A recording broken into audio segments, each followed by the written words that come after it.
कारण आपले श्री क्षेत्र गणेशवाडी आणि आणि ह्या गावचे पारायण जवळजवळ 34 वर्ष झाली आणि 35व्या वर्षातला आजचा पहिला दिवस आहे का नाही?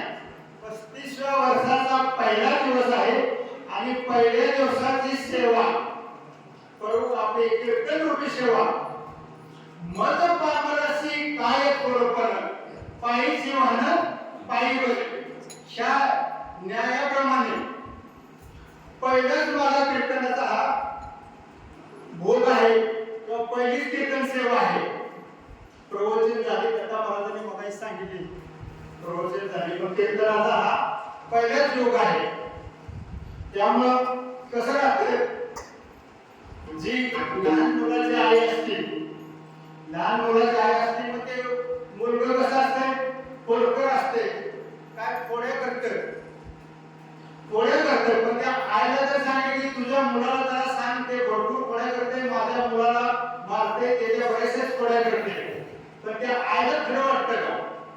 आईला नाही खरं वाटत कारण की आईला जर खरं वाटत असेल तर त्या मुलाची ती आईच नाही. म्हणून तसेच माझा जे कीर्तन आहे ते तुमच्या सर्वांच्या परिचयातलाच आहे मी गावचाच आहे. त्यामुळे तुम्हाला सर्वांना जे पण वेळेवाकडे काही चार शब्द किंवा अभंगाचा अर्थ मी सांगणार आहे ते तुम्हाला मी गोड करणार असे सामान्य किंवा हे समजूनच मी सांगणार. मी मोठा वक्ता नाही किंवा मोठा कीर्तनकार नाही.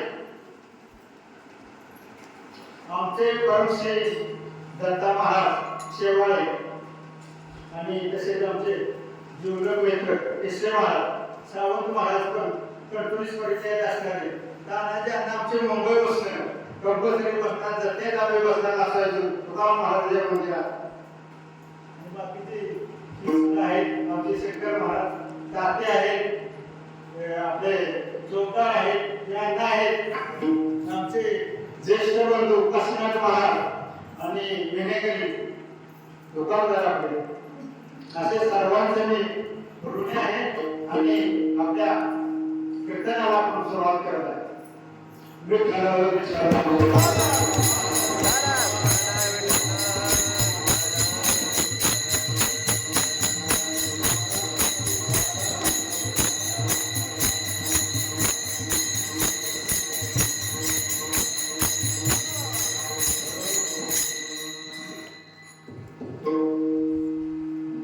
पहिली गोष्ट एक की ज्या वेळेला विठ्ठल विठ्ठल झालं त्यावेळेला सर्वांनी मुखाने विठ्ठल विठ्ठल म्हणून टाळे वाजवायचे.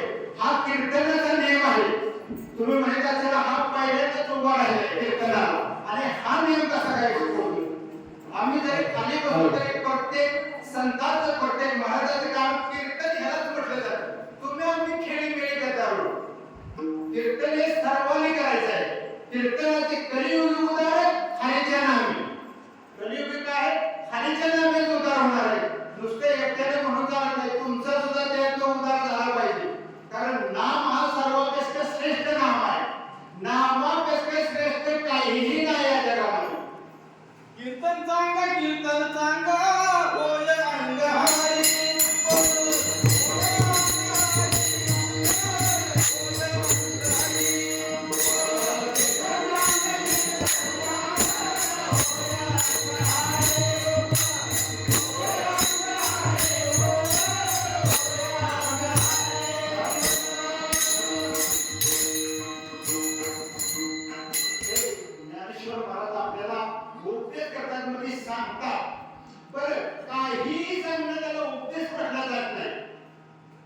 काहीही सांगणे त्याला उपदेश म्हटला जात नाही.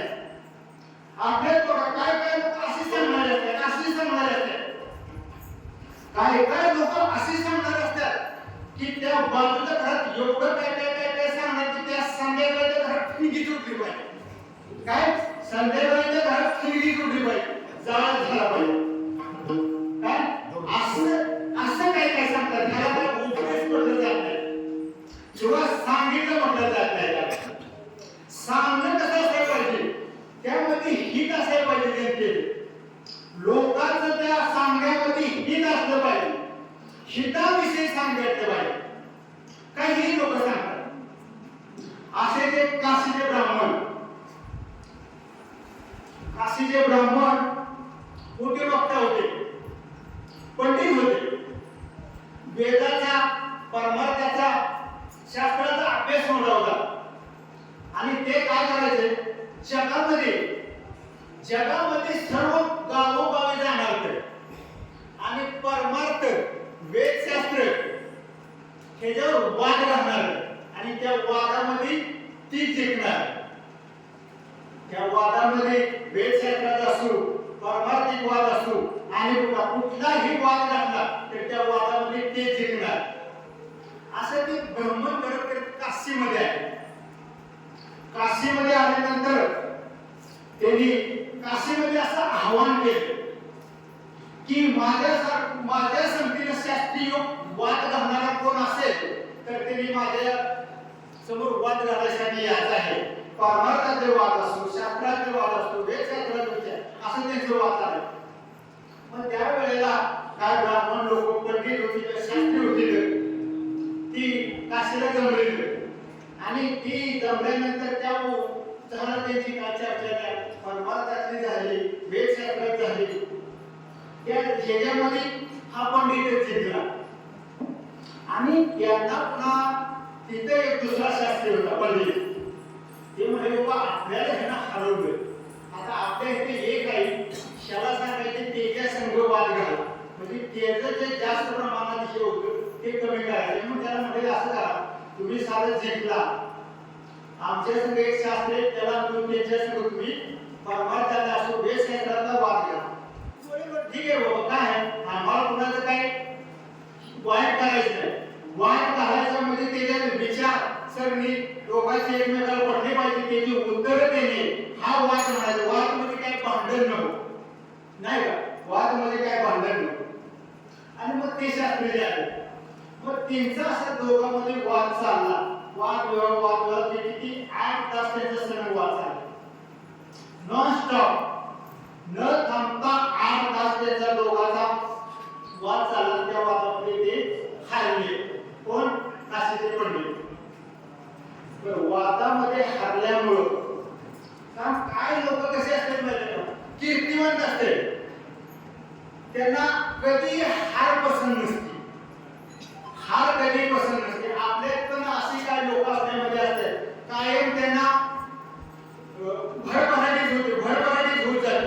आणि त्यांना जर कधीतरी एकांताला समजा काय कर्मानुसार असो, भगवंताच्या ह्याच्यानुसार जर कशाची जर आहुती लागली कमी पडलं तर त्यांना ते पचवता येत नाही. तुमच्या माझ्यासारख्या हारणं हे माणसाला पचवता आलं पाहिजे, ते त्यांना पचवता आलं नाही.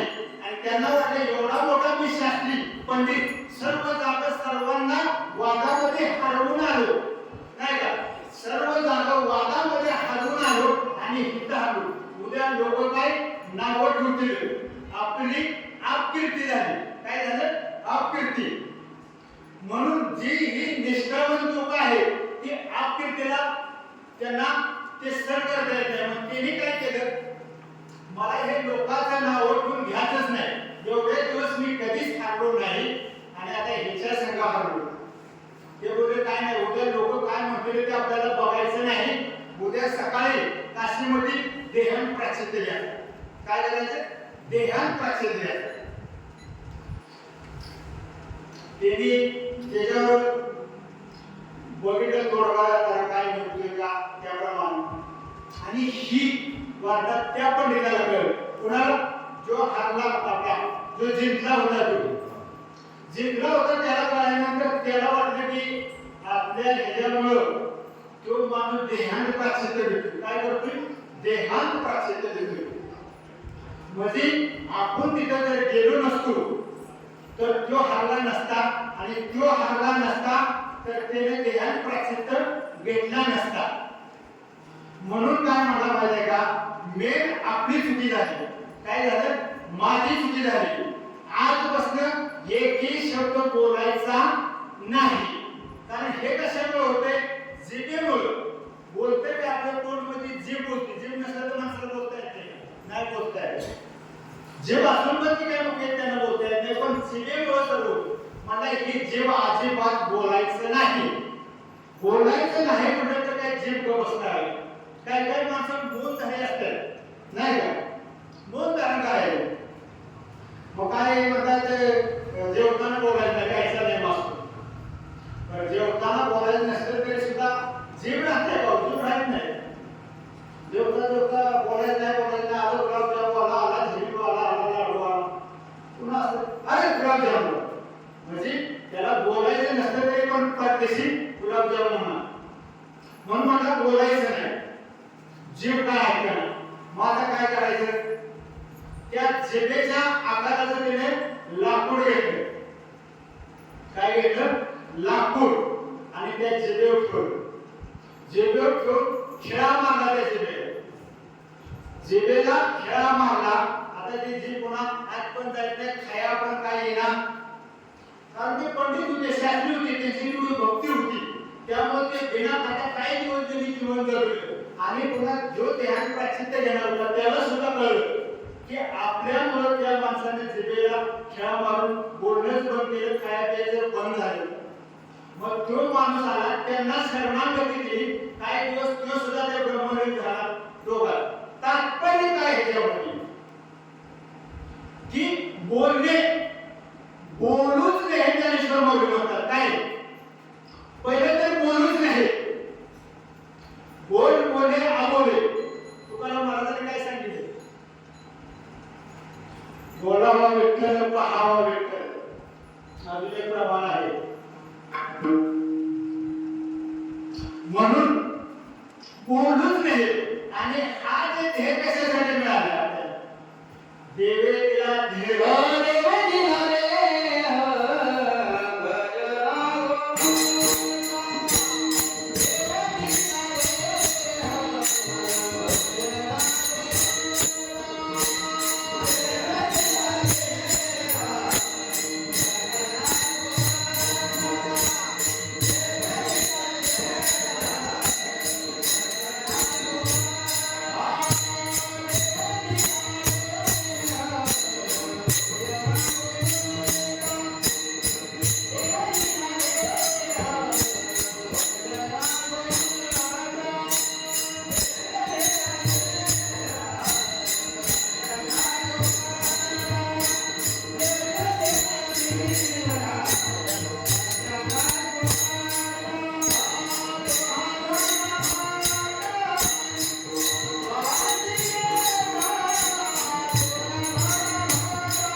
कारण ते त्याला ब्रह्माचा कारण काही पण बोलू नका त्याच्यावरती नाही बोलला तरी चालला अशी सांगण्याची सांगणं आहे त्याच्यावरती जर नाही बोलला तरी चालेल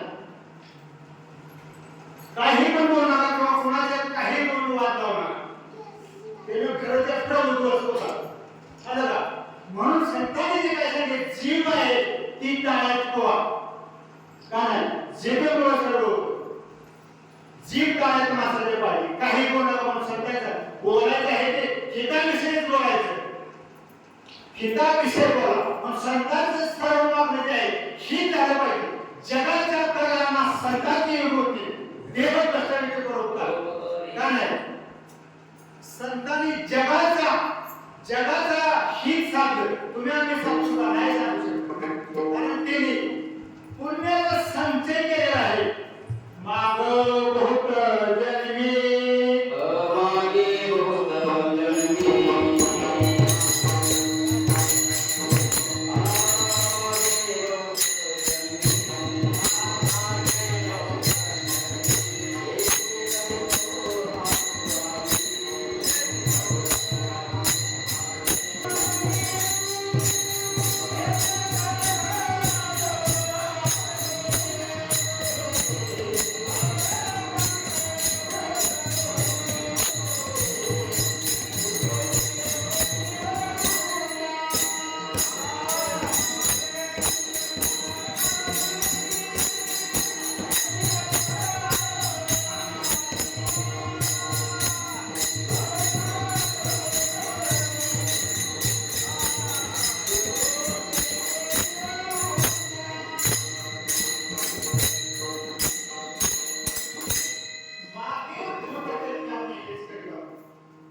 कारण कसं पूर्वजन्माचं संचय पाहिजे संच पूर्वजन्माचा असेल तरच जीवा नाम येईल महाराजांनी मला सांगितलं कारण कसं आहे सर्वांना साध्य होत नाही सर्वांना काय साध्य होत नाही तर त्या माणसाचं पाप जेवढं असते त्यांना तिकडे फिरकून देत नाही थोडक्यात कारण पापाचा संचय कमी झाल्याशिवाय भगवंताची ओढ लागत नाही का पापाचा संचय कमी झाल्याशिवाय भगवंताची ओढ लागत नाही परमेश्वराचं जे नाम आपल्या मुखामध्ये याला काहीतरी पूर्वजन्माचा भाग्य लागते मग ज्ञानेश्वर माऊली काय म्हणतात रामकृष्ण नामे हे दोन्ही साजिरे हृदय मंदिर स्मारक आहे कारण राम आणि कृष्ण हे दोन्ही कसे आहेत नाम साजिरे आहेत साजिरे शब्दाचा अर्थ चांगली आहे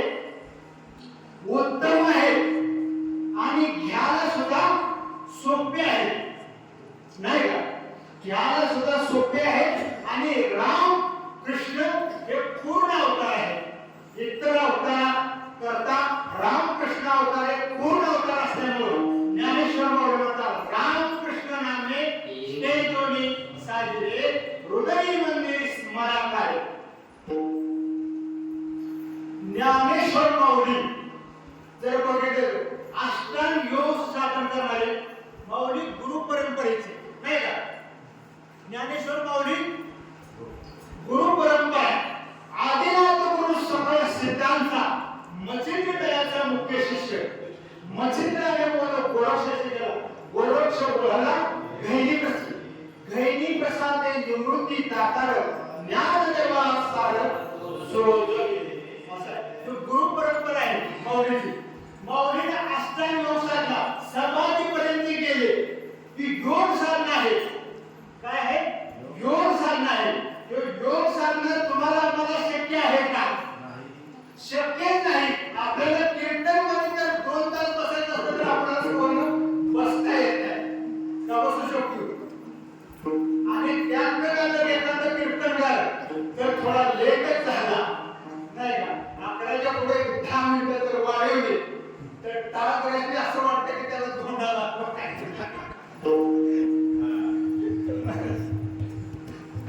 टाळा करायची असं वाटतं की थोडा लागतो काय बरोबर आहे आपल्याला साध्य होत नाही त्यांचं सुद्धा काही चुकीचं नाही थोड्या बसणाऱ्यांचं सुद्धा काही कारण आपल्याला 2 तासाच्या पैकी 1 तास सुद्धा सरळ बसता येत कारण अष्टांग योग आहे आता ते रामदेव बाबा जे चाललंय ते योग साधना बसून ते काय ते परमात्म्याविषयी किंवा जीवनाचं कल्याण करण्यासाठी नाही ते त्यांचे हे असू शकते पण ती माऊली सारखं किंवा ह्याच्यासारखं ती योग साधना नाही रामदेव बाबाचे जे आहे शारीरिक व्यायाम म्हणा तुमच्या अजून काय असेल त्याच्यासाठी ते चालू शकतो योग यागा विधी येते लोळचे.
स्वामी काय म्हणतात योग याग भीती येणे होय सिद्धी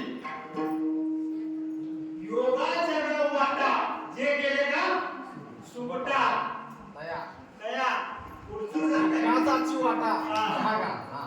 म्हणजे आता योग सांगायचे आहे की सोपे नाही मौलिक सांगण्याचं तात्पर्य आहे की योग साधना सोपे नाही म्हणून ज्या वेळेला नामदेव पांडुरंगाच्या सानिध्यात असताना ज्ञानेश्वर माऊलीनं मला तीर्थयात्रा करायची आहे म्हणून नामदेव महाराजांना माझ्या संगती पाठवा कोण म्हटलं ज्ञानेश्वर महाराजांनी पांडुरंगात केली की माझ्या संग तीर्थयात्रेसाठी नामदेवाला पाठवा आणि आता नामदेव महाराज आपले पांडुरंग महाराज ठीक आहे घेऊन जावा नामदेव महाराजांचा राग आला हो.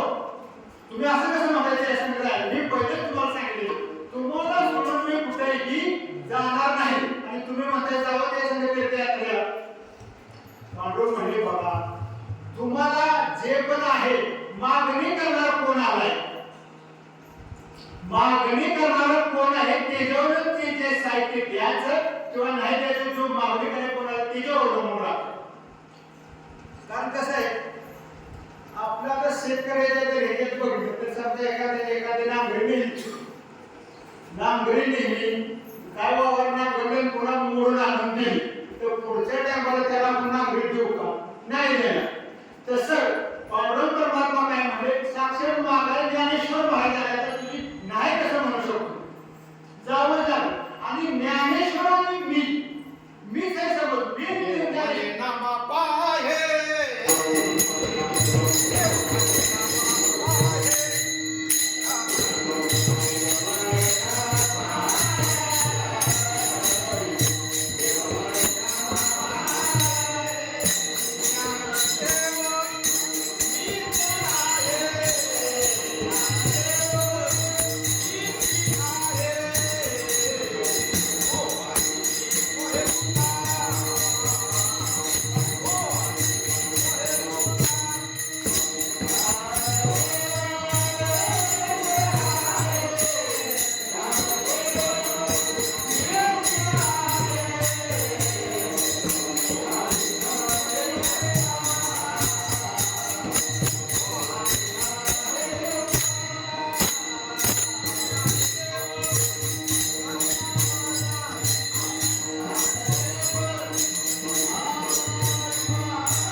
असे करून त्यांनी ती मागणी केली आणि दोघं जण ज्ञानेश्वर माऊली नाम आणि ज्ञान दोघं जण तीर्थयात्रेला निघाले.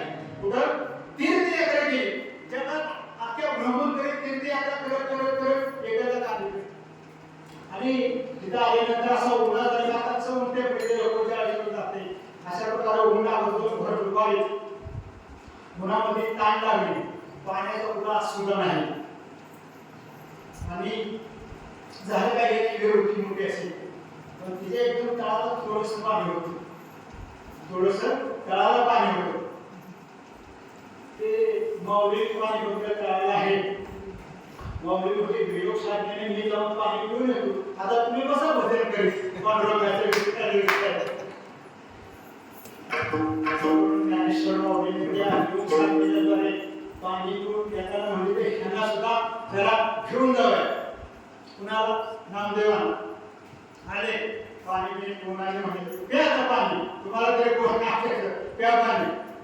नामदेवराय म्हणे असं नाही आम्हाला रेती शक्तीचं आम्हाला डोळे पाणी माझी भक्ती जर खरी असेल तर पाणी इथं येईल, पुढं पाणी इथं येईल. आणि नामदेव महाराज काय तुमच्या आमच्यासाठी काही भक्त आहे का? पारायण सप्ताह चालला की गाठी मारून पुन्हा इलेक्शनचं वार लागलं टाकली काढून पाहते काय ते आपल्यासारखं मार्ग आहे नामदेवराय निष्ठावंत वार ते काय आपल्यासारखं थोडं आहे का? ते म्हणजे आम्हाला रिद्धी सिद्धीचं पाणी प्यायच नाही. पाण्यात जर पाहिजे असेल तर मला पांढरून इथं पाणी आणून दे. आणि मग ते भजन चालू केलं नामदेव महाराज. पांडुरंगी ओ माझे पांडुरंगे पांडुरंगे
परमेश्वराचं पांडुरंगाचं भजन गायलं. जे खेळाशी उत्सव आले खेळ भरून पाठच्या पाठ पाणी व्हायला लागलं. भक्ती साधेवर पाठच्या पाठ पाणी व्हायला लागलं. मग नामदेवराय म्हणतात ज्ञानेश्वर माऊली आता तुम्ही त्या पाणी किती पण आंघोळ करा स्नान संध्या करा आणि ह्या मुलं वगैरे असतो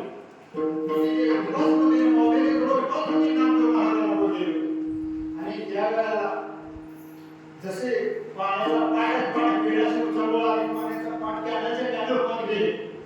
मग भक्तीला त्या वेळेला ज्ञानेश्वर माऊलींनी भक्ती म्हणजे काय आहे आणि योग साधना आणि अष्टांग योगानं काय होतं तेव्हा ज्ञानेश्वर माऊलींना कळलं त्याच्यातला फरक नेमका काय आहे.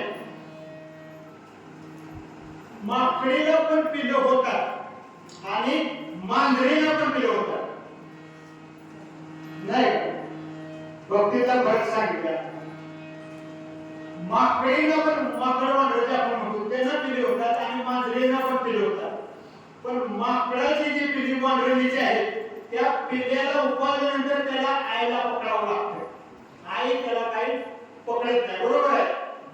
आणि मांजरीचं कसं आहे मांजर जी असते ती त्या पिल्ल्याला स्थलांतर करून तो त्या घरी फिरवित असते. कारण तिला कसं आहे माहीत असतं कारण हा जो बोकोब आहे कधी नाश्त्यावर एक दिसतो त्याचा पत्ता लागणार नाही त्यामुळे ती स्थलांतर करत नाही. त्याच्यातला हा भक्ती मांजराप्रमाणे आपली जर असेल तर पांडुरंग किंवा परमात्मा आपली काळजी घेतो. आणि जर योग साधने करायचं असलं तर आपल्याला करायला हवं भगवंतापाशी आपल्याला जावं लागतं. त्या मांजरीच्या पिल्ल्यासाठी म्हणजे हा योग साधनेचा फरक आहे. आणि त्यावेळेला ज्ञानेश्वर महाराजांनी म्हटले की योग साधना जरी कळली असली तरी भगवंताची जी प्राप्ती आहे ती भक्तीनेच करायची. भक्तीमध्येच खरं सामर्थ्य आहे.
ज्ञानेश्वर माऊलीने त्यांनी ते अनुभवलं तरी सुद्धा त्यांनी सांगितले ह्या मार्गे जाऊच नका. रामकृष्ण नामे हे कोणी साजरे हृदय मंदिर स्मराकार. तर तसं बघितलं तर ज्ञानेश्वर माऊलीने हरिमठातलं जर उदाहरण घेतलं तर हरिमुखे म्हणा पुण्याची गणना कोण करेल. हरिमठाने हरी शब्द उभार दिला, हरी शब्द उभार दिला. आपण किती 27 आहोत. हरिमुखे बसण्यापासून सर्व सुगोडी करेल.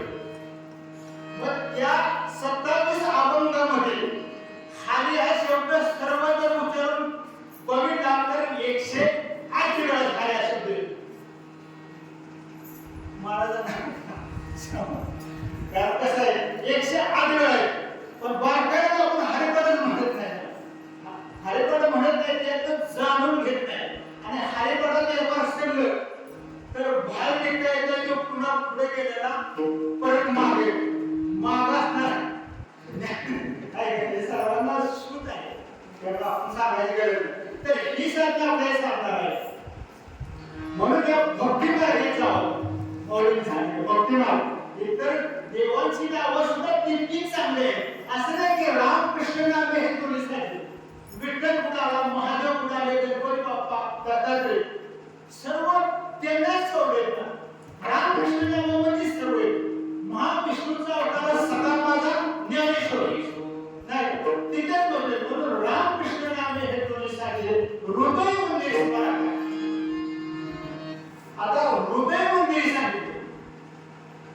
हृदय मंदिर स्मराकारे वरच्यावर तोंडात म्हणू नका. म्हणून हृदय मंदिर स्मराकारे. वरच्यावर म्हणजे आपण म्हणतो का नाही कवटी भाषेत अहो काय त्यांचं बोलणं करायचं वरच्यावर बोलणं त्यांचं करायचं नाही का.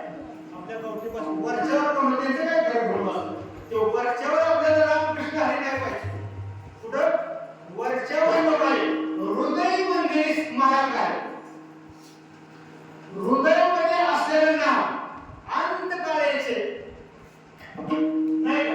अंतकाळाचे ज्या वेळेला आपल्याला येतात का त्या वेळेला आपली वाचा बंद झालेली असते आणि तोंडातले शब्द आपल्याला फुटत नाही. वाचा बंद पडली बोलता येत नाही. मग अंतकाळाचे हे तुमच्या हृदय मंदिरामध्ये हे राहणारे चालूच असते मोक्षाचीच प्राप्ती. म्हणून वर जपू नका. सांगण्याचं तात्पर्य काय आहे तर वर जपू नका. हृदय मंदिर स्मराकार. पुढे सांगितलं हृदय मंदिर स्मराकार. आणि हे केल्यानंतर काय होणार आहे. हे हृदय मंदिर स्मरण मानल्यानंतर काय होणार आहे दुसऱ्या चरणात सांगितलं.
आपण नामस्कीर्तन किंवा भगवंताच्या नामाचं स्मरण केल्यानंतर अनादी काळापासून ते आपल्याला संसाराचं बंधन आहे ते बंधन तोडायचं आहे. संसाराचं बंधन सोडायचं आहे ते आपला आपण तोडवायचं. तसं आपण करा सोडवणं संसार बंधन तोडावे. कारण कसं आहे माहितीये का, काय बंधन असेल स्वकृत बंधन आणि अन्यकृत बंधन. अन्यकृत बंधन म्हणजे एखाद्याने दुसऱ्याला बांधले किंवा जनावर जसं बांधतो ते अन्यकृत बंधन. आणि आपलं जे आहे ते आपल्याला बांधून घेतले. ह्या संसारामध्ये काय केले, आपण आपल्याला बांधून घेतले. त्याचं असं कारण आहे अनादी काळापासून या संसार बंधनामध्ये आहे.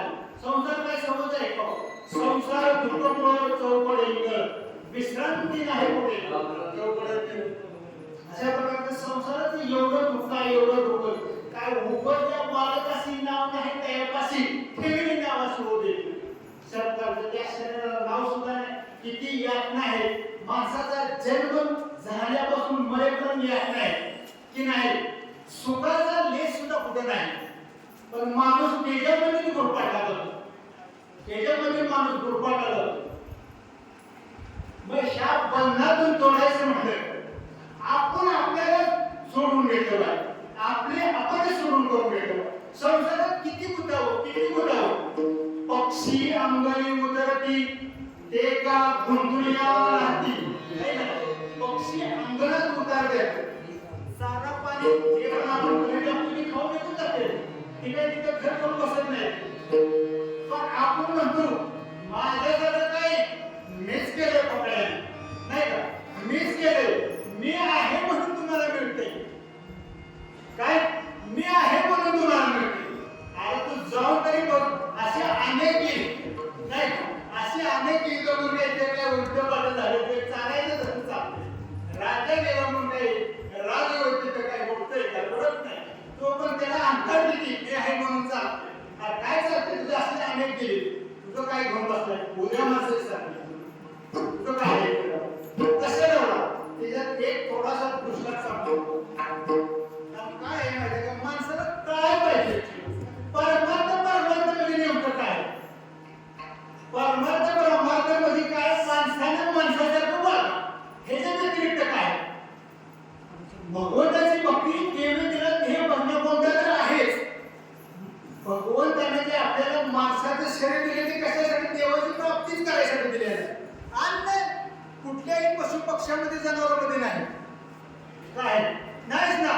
त्यांचा जो भोग आहे ते भोगच भोगून संपून टाकतात ते जीवन. का ते एक्स्ट्रा काय काम करता येतं, काय सुद्धा करू शकत नाही. पण माणसापरच गाढव परिचय म्हणतात. त्याच्यातलं कारण तुम्हाला सांगतो. गाढव त्यांच्या कर्माचा भोग भोगून सारून टाकते. पण माणसं काय अनेक हजार जन्माचं पुन्हा कर्म करून ठेवते. माणसाच्या जन्माला हजारो जन्म जरी घेतलं तरी ते कर्म पुन्हा होते. म्हणजे बोजे उरावर राहिला. तसं प्राण्याचं चांगलं आहे की कर्माचा भोग भोगून सांगते. पण माणसाला एकवार जन्म मिळाला नाही पुन्हा हजार जन्मापर्यंत पुन्हा तू वाटतो. पण माणसाचा जन्म कशासाठी दिला तर भगवंताची प्राप्तीसाठीच आहे. का नाही कसं आहे महाराज, भगवंताच्या प्राप्तीसाठीच हा ध्येय. पण आपण याच्यामध्ये किती गुरफाडलं त्याचाच एक दृष्टांत सांगितलं. कारण काय असं किती उलट पाठवतं काय आहे तेव्हा. अशी गेली तर रावणासारखी किती, रावणाची किती गरज होती. सप्तकोटी सोन्याची काश्याची तांब्याची किती काय एवढी संपदा त्याची संपत्ती काय गेली नाही, कवडी सुद्धा गेली नाही. रावणाचं उदाहरण आहे काय नाही. तुमच्याकडे काय 1-2 तोळा सोनं जायचं असतं तुमचं काय घेऊन बसलं अवघड आहे. म्हणून कधी सुद्धा उलट पडतो. कुणी अंगावर लागायचं नाही. आले लोकांचं प्रत्येकाला कसं राहतं माणसा काय त्याचं कर्माचं असते. कोण श्रीमंत असतो, कोण गरीब असतो, कोण झोपडीत असतो, कोण बंगल्यामध्ये असतो. पण हाय त्याच्यात सुखी मांडायचं त्याच्यासारख्या जगात सुखी होतो. जगी असं धर्म सुखी आहे विचारून मनात सोडून पाहिजे. कोण नाही हो? असा कोण आहे का? हे महाराजांचं उदाहरण नाही. जगी असं सर्व विचार म्हणत होतो, ज्याने मनाने विचार केला त्याच्यासारखा सुख आहे. कारण तो जो गरीब असतो तो वर बघतो. कुठं वरचा 10 लाखावाला आहे, आपल्याकडे तर 1 लाखामध्ये 9 लाखांना आपण कमी आहे, नाही का? आणि तो 10 लाखावाला आपल्याला वाटतं सुखी आहे, पण तो पुढचं 20 लाखाचा बघतो, पुढचा 20 लाख. त्यामुळे ते सुद्धा दुःखी. एवढं सारा दुःख म्हणजे कोण सुखी नाही? ज्याने मनाला समाधान वाटतं, झोपडे नाही नव्हता, हा एक समाधान आहे. त्याच्यासारखा दुसरा सुखी कोणी नाही. त्याच्यासारखा दुसरा सुखी कोण? म्हणून कुठला गर्व ताटा काय म्हणायचं, असे राज्य म्हणायचे. एका राजा प्रधानाची गोष्ट आहे, थोडक्यात तुम्हाला सांगतो. आपल्याला थोडं थोडं वेळेचं बघा, अजून अभोगाचं विश्लेषण आहे, वेळेचं बंधन आहे, बाकीचं थोडंसं आता इलेक्शनचं वार आहे, त्याच्यामुळं थोडं थोडं घेऊन आपण नक्की झोपून टाका. लेट टाइम मला घ्यायचं नाही, कारण पावणे 12 पर्यंत संपवणार.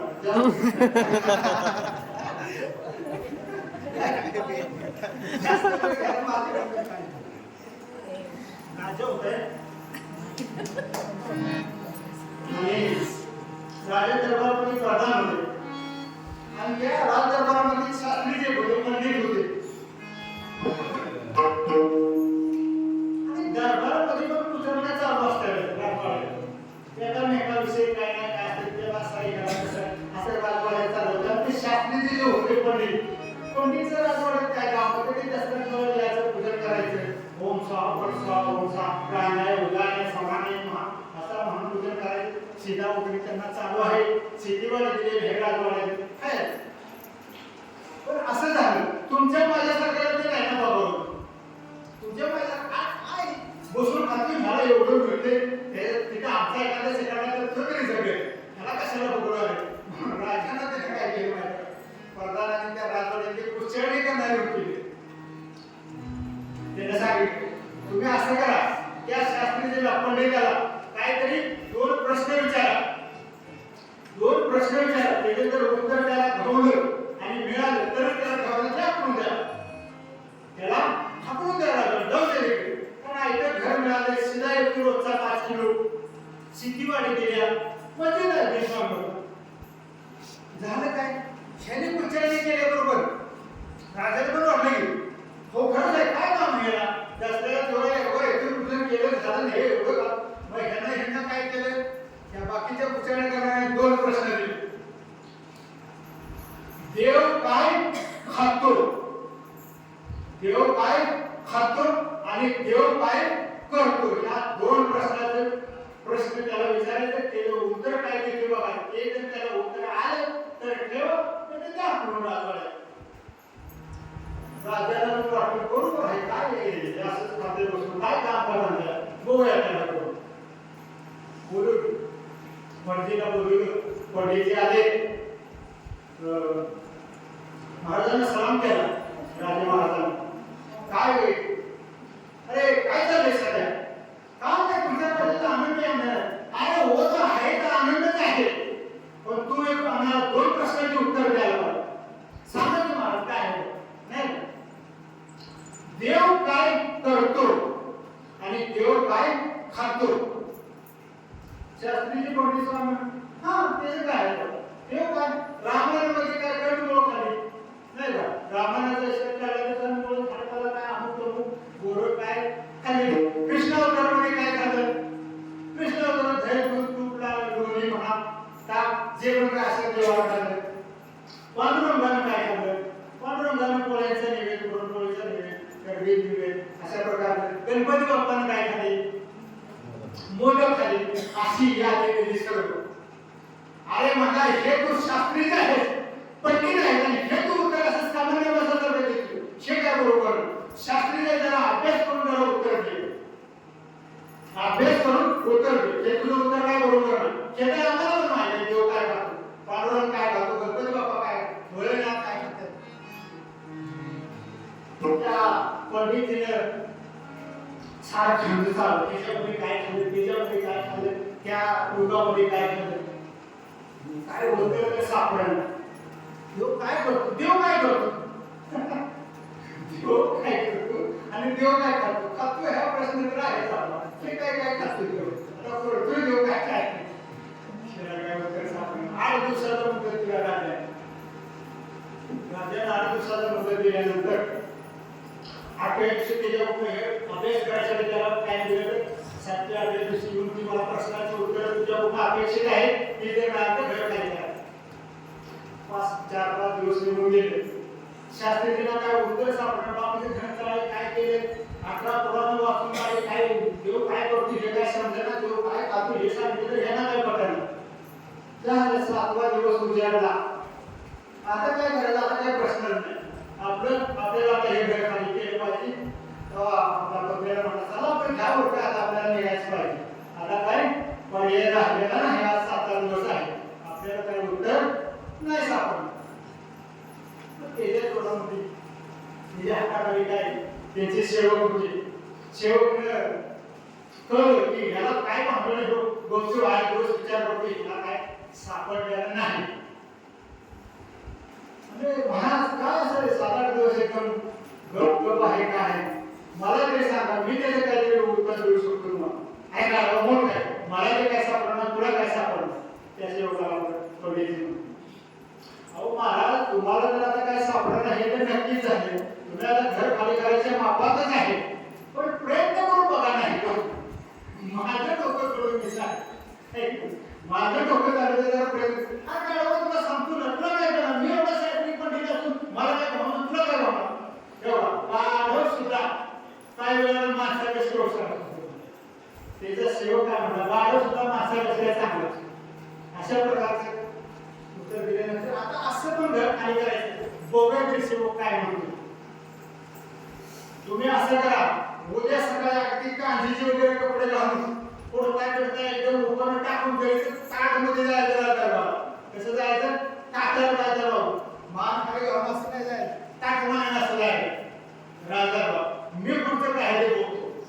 राजाला एवढंच बोला काय महाराज तुमच्या आम्ही एवढ्या दिवसापासून इज्जत करतो मग तुम्ही आम्ही हलको करतो प्रश्न आम्हाला विचार प्रश्नाचं उत्तर आमचं सेवक देणार आहे. आमची मुलं देतो पण तुमचा आम्ही इज्जत करतो त्यामुळं आम्हाला हे असं गोष्ट नाही आली. एवढं तुम्ही जाऊन तिथे म्हणायचं.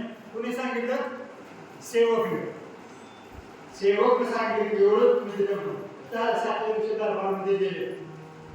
हा उपकरण वगैरे चांगलं वगैरे टाकून गेला बसला. काय शास्त्री बाबा गावलं का नाही उत्तर. अहो महाराज आम्ही तुमची आपली इज्जत करतो पण तुम्ही घ्यायचा प्रश्न असा हलका प्रश्न विचारताय आम्हाला. ते आमचं लोक सुद्धा देते आमची मुलं सुद्धा देते. ते पण घसा वेगळा आहे. आम्हाला कालपर्यंत असल्या प्रश्नाला आमचे नोकर सुद्धा देते सेवक सुद्धा. आमचा तो पंड्या देते तुम्हाला पाहिजे. महाराजांना पंड्याकडे म्हणजे पण चालू राजा होऊ शकते शासनावर बसल्या. पण मला ठीक आहे पुढचं मी बघून घे. आमचा पंड्या देईल उत्तर तेवढंच तुम्ही बोला मला का बस. हा सर बोल देव काय खातो त्या पंड्याने उत्तर दिले. देव माणसाचा अहंकार खातो. देव काय करतो माणसाचा अहंकार खातो. काय म्हणा बरे उत्तर आहे मस्त असलंच उत्तर मला पाहिजे. आता दुसरा तुमचा काय प्रश्न आहे. दुसरा प्रश्न असा आहे की देव काय खातो. आपलं देव काय करतो. देव काय करतो महाराज म्हणजे काय आहे माहिती का हे जेवढ्या माणसाला मला सांगता येणार नाही. देव काय करतो हे जेवढ्या माणसाला मला सांगता येणार नाही. त्यासाठी तुम्ही काय करा राजवाड्यात आतमध्ये सभेमध्ये नाही एवढ्या लोकांना सांगता येणार नाही. तुम्ही आणि मी तिथं पाहिजे कृती करून दावायचे देव काय करतो. आणि एवढ्या माणसात तुम्हाला सांगणं गरजेचं नाही. एका प्रश्नाचं हे सर्व जण माणसामध्ये जे उत्तर द्यायचं होतं ते मी दिलं. आता देव काय करतो हे तुम्ही मी दोघांनाच उत्तर सांगायचं. मग तुम्ही आल्यानंतर त्याला सांगायचं की प्रश्नाचं उत्तर मिळालं झालं. आणि तुमची ती शेकोटी पण संपते नको नाही पाहिजे. कारण काय शेकोटी मध्येच पावर असते. त्यांची जे झेड शेकोटी राजा संघ किंवा ही मोठी लोक असते पावर त्यांच्याकडे असते. पावर त्या शेकोटीमध्ये त्याच्याकडे काय असते. ती सारी शेकोटी सारी बाजूला आतमध्ये गेली राजाला दोघं जण. राजा त्या खुर्चीवर आरामशीर असं बसलाय.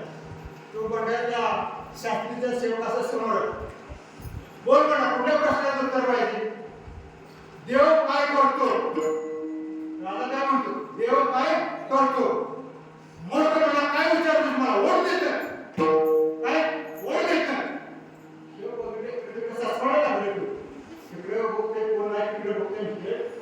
त्याच्यावर थाटामध्ये बोल काय म्हणून मला उतार करतोय कोण खाली तिथे तिकडे तिकडे उतरलं राहिलं त्याला काय नाही कोण आहे नाही तिकडे उतर बघतोय काय तुला पाया पडते बघतोय काय पाया पड सपाटला असं इकडे तिकडे बघितलं काय कोण नाही होती सारी सिक्युरिटी मध्ये पावर त्यांच्याकडे काय राजे असला आणि पुण्याला जोरात असं बोलणार म्हणून पाय धर पहिलं गपचूप राजानं पाय धरलं काय तुझा प्रश्न होता देव काय करतो देव म्हणा उलट पालट करतो देव काय करतो उलट पालट करतो हे आता त्याच्यासारखं सुद्धा उत्तर नाही आपल्यासारखं नाही सर्वांसाठी उत्तर देव कधी पण नाही उलट पालट करू शकतो तुमचं आमचं उत्तर आहे पण त्या राजाला कृत्य करून दाखवायचं राजाला पुन्हा पाय धरल्यानंतर त्या असं महाराज उठा मी कसं शेव मला तुम्हाला कृती करून दाखवायचं देव काय करतो ते एवढ्या माणसाची कृती करून सांगितलं तर तुम्हाला बरं वाटणार नाही राजाचं कुठे सेवकात दर्शन घेतलं आणि सला म्हणला बाहेर आणि तुम्ही सांगितलं त्या प्रश्नाचं उत्तर मला बरोबर आहे बडे उत्तर आहे म्हणजे आपण जे अहंकार देतो अहंकार करतो त्याचा काय उपयोग आहे कधी पण उलट पालट करू शकतो देव का नाही करू शकतो उलट पालट कधी पण देव करू शकतो म्हणून काय संसार बंधन तोडावे संसार बंधन तोडावे म्हणजे ही आपल्या आपण ह्याच्यामधनं सोडवण करून घ्यायचंय ज्याप्रमाणे त्याला दृष्टांत दिला जातो कशाचा माकड पकडायला काय लोक येतात आणि एका असं कळशीमध्ये किंवा घागरीमध्ये त्याच्यात चण ठेवतात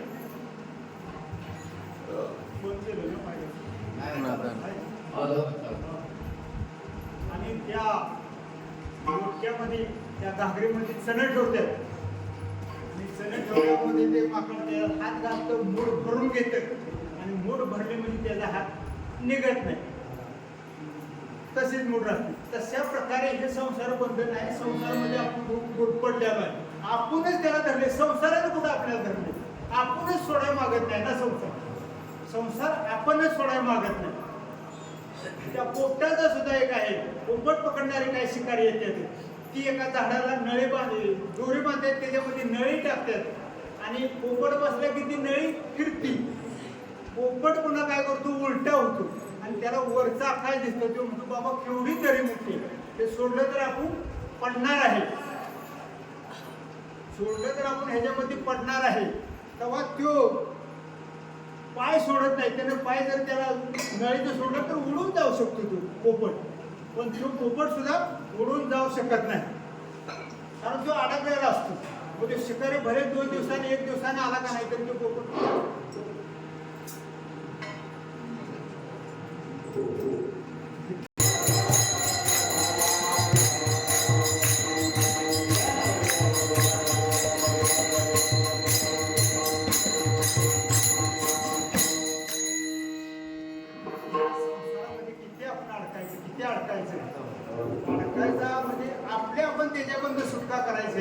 अशी कितीतरी जणांना असं वाटतं की मी प्रपंच करतो म्हणून हे सर्व आहे किंवा मी करतो म्हणूनच आहे त्याच्यापासून थोडंसं अलिप्त राहायचं टाकायचं सुद्धा नाही हा जो संसार टाकाय सुद्धा सांगितलेला नाही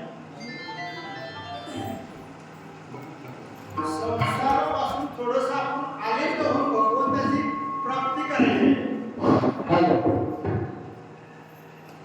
संसारातनं अलिप्त व्हायचं आहे म्हणून त्याला काय सांगितलं हे बंधन जे आहे नाही का संसार बंधन थोडा वेगी तिथं शब्दाने टाकले वेगी म्हणजे लवकर नाही का लवकर तोडा जलद तोडा कारण लवकर काय तोडा तर आपल्याला उद्याचा भरोसा नाही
जीवाला सुद्धा नाही आत्म्याला सुद्धा नाही, पण आत्म्याला जीवाला आत्म्याचा तिथे संबंध घेतला तिथं बंधन आहे. मग हे तोडायला पाहिजे. आपण करास बरोबर संसार बंधन तोडावे.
असे त्यांचे शिष्य आले आणि स्वामी समर्थाचं दोन पाय धरलं घट्ट पाय धरले आणि मला या संसारातून वाचवा, मला या संसारात मुक्त करा म्हणून रडायला लागले, रडायला लागले.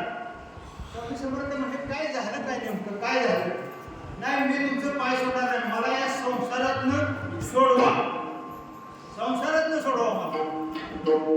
अरे म्हणा, पण तू माझं पाय तरी सोडा दे, माझं पाय सोड, मग तुला मी सोडवतो. आणि मग त्या शिष्याने महाराजांचं पाय सोडलं. तसे महाराज उठले आणि पळत सुटले. महाराज पळत सुटले आणि पळत गेल्यानंतर पुढे एक असं मोठं झाड होतं, लिंबाचं झाड. लिंबाच्या झाडाला अशी मिठी मारली, ज्या मिठी मारली आणि हा शिष्य मागून मागून त्याला पळत गेला. आणि तिथं स्वामी समर्थ महाराज लिंबाला अशी मिठी मारून रडायला लागले.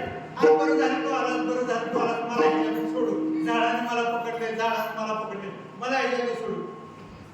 अहो महाराज काय म्हणा तुम्ही, झाडाने कुठे तुम्हाला पकडले, झाडाने तुम्हाला कुठे पकडले, तुम्ही झाडाला पकडले. तसं महाराजाने हात सोडून घेतले आणि अशी खाट दिशी लावून दिली. काय म्हणला, मग हे तर आहे, तुला संसाराने कुठं पकडले, तू संसाराला पकडले, हे माझं ते माझं ते माझं, माझं माझं म्हणून काय, म्हणून कुणाचंच काय नाही, ह्याच्यामधनं आपल्या आपण सोडून करायचं. म्हणून आपण सेवेला पूर्ण लावून द्यायच्या मार्गावर आहे. थोडक्यात संपवणार, मी पण जास्त वेळ घेणारच नाही. मी सुद्धा लाच्या चरणामध्ये ज्ञानदेव ध्यानी रामकृष्ण माला,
ज्ञानदेव ध्यानी रामकृष्ण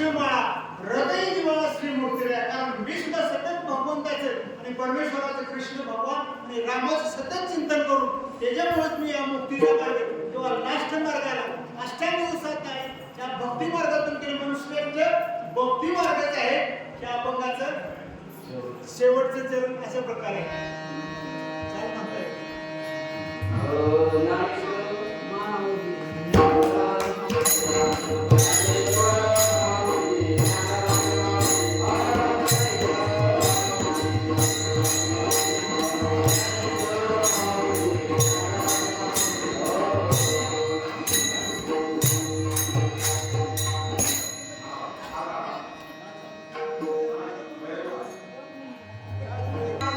Thank you.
महाराजांचं कौतुक करून झालेलंच आहे.